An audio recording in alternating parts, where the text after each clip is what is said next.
Hello what's up guys, कैसे हो आप लोग। आज की इस वीडियो में मैं करने वाला हूँ एक पीसी बिल्ड, जो कि एक बजट पीसी बिल्ड होने वाला है। 35,000 के अराउंड मेरा बजट है। तो यहाँ पे मेरा जो एम है वो है ये कि 60+ FPS गेमिंग मैं इस बजट पीसी कंपोनेंट्स को यूज करके अचीव कर सकूँ। तो इस वीडियो को एंड तक के जरूर देखें। अगर आप भी इस पीसी को यूज करने वाले हो अपने सिस्टम में, तो हो सकता है आपको भी मिले 60+ FPS फ्रेम्स। तो देखो यार, एंड तक जरूर देखो।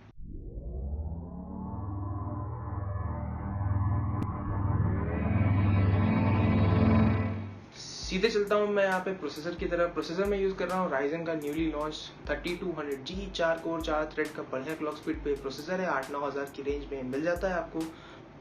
सबसे अच्छी चीज इसमें मुझे लगती है वो है वेगा 8 ग्राफिक्स। इसमें इंटीग्रेटेड ग्राफिक्स मिलता है, तो आपको यूज नहीं करना पड़ेगा एक डेडिकेटेड ग्राफिक डिस्प्ले लाने के लिए मॉनिटर से। तो अगर आप स्टार्टिंग में आपका बजट नहीं अलाउ कर रहा है आपको यूज करना एक ग्राफिक कार्ड अगर गेमिंग के लिए यूज कर रहे हो तो यार 1650 इज द बेस्ट ऑप्शन।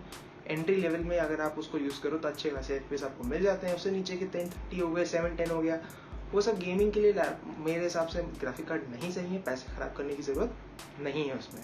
अगली चीज जो है वो मैं यहाँ पे बोलता हूँ आपको, 35 FPS की गेमिंग आपको आराम से 720p पे वेगा 8 ग्राफिक्स आराम से करा देगा। 8GB या 16GB रैम के साथ अगर आप उसको कपल करते हो तो। जो रैम की बात करें तो रैम मैं यूज करने वाला हूँ कोर्सेर वेंजेंस की 8GB DDR4 रैम। अच्छी खासी स्पीड प्रोवाइड करती है, अच्छी ड्यूरेबिलिटी आपको 3000 के अंदर इसमें मिल जाती है। नेक्स्ट चीज जो मैं यूज करूंगा वो है ASRock का A320M HDV मदरबोर्ड। 4500 के अराउंड ही मेरे को पड़ रहा है। इसमें 2 RAM slot, PCI Express slot और सेटा पोर्ट्स और USB पोर्ट्स जो भी होते हैं बहुत ही सही मिल रहे हैं इसमें। तो आप इसको तो यार अब मैं मूव ऑन करता हूँ मेन सबसे इंपॉर्टेंट चीज किसी भी पीसी बिल्ड के अंदर, किसी भी गेमिंग पीसी के अंदर जो होती है वो होती है उसका ग्राफिक कार्ड। ग्राफिक कार्ड में यूज कर रहा हूँ 1650 OC एडिशन। 1050 मैं इसलिए नहीं यूज कर रहा क्योंकि वो पुराना कार्ड हो चुका है। ड्राइवर सपोर्ट उसका हो सकता है जल्दी बंद हो जाए। 1650 अभी लेटेस्ट लॉन्च है तो ड्राइवर सपोर्ट आपको इस पे ज्यादा बढ़िया मिलने वाला है। और यहाँ पे मैं WD की ब्लू यूज करूंगा 1 TB। यहाँ पे एक चीज मेंशन मैं जरूर करना चाहूंगा आपको कि अगर आपका स्टोरेज इतना बड़ा कंसर्न नहीं है तो आप 540GB की SSD यूज कर सकते हो। 4500 के आसपास वो आपको पड़ने वाली है। 1000 ज्यादा स्पेंड करके आप बढ़िया स्पीड प्रोवाइड आपको वो करने वाली है। ज्यादा तेज बूट अप स्पीड ये सब आपको मिलेगा मैकेनिकल हार्ड ड्राइव के अगेंस्ट। अगली चीज जो है मैं यहाँ पे यूज कर रहा हूँ 450 वॉट का कोर्सेर का ही पावर सप्लाई और कोर्सेर का ही कार्बाइड केस, जो कि मुझे काफी बेहतरीन लगता है। रेड LED फैन के साथ ही आता है। एक चीज मैं आप लोगों को यहाँ पे जरूर मेंशन करूंगा, पर्सनली मेरी जो राय है वो राय ये है कि अगर आप बजट सेगमेंट में कोई भी प्रोडक्ट खरीद रहे हो तो लुक्स उसके सब्जेक्टरी रखो यार। उस पर आप उसके लुक्स पे इतने पैसे बर्बाद करने की जरूरत नहीं है। 2500 से 3000 के आसपास आपको वो केस पड़ेगा, जो कि आप बचा सकते हो। 1000-1200 केस का वो 1200-1400 रुपए आपको जो बचेंगे और आप उसको किसी रैम में या SSD में इन्वेस्ट कर सकते हो, जिससे आपकी परफॉर्मेंस इंप्रूव हो जाएगी। तो लुक्स सब्जेक्टरी रखो यार बजट सेगमेंट के अंदर और परफॉर्मेंस पे ज़्यादा ध्यान दीजिए। यही है वो पार्ट जो मैं यूज़ करने वाला हूँ अपने पीसी बिल्ड में।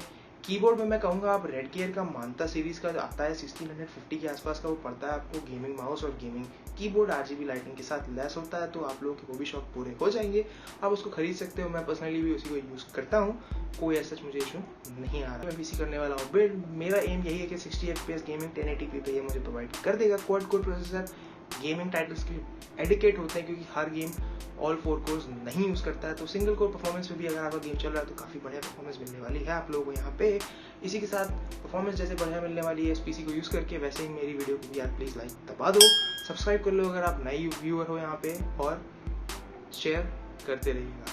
तो टाटा बाय बाय और सायोनारा, मिलते हैं अगली वीडियो में। और एक चीज और, अगर आपको कोई भी प्रॉब्लम हो तो आप कमेंट सेक्शन में बेझिझक कमेंट कर सकते हो, मैं आपको उसके बारे में जरूर रिप्लाई करूँगा।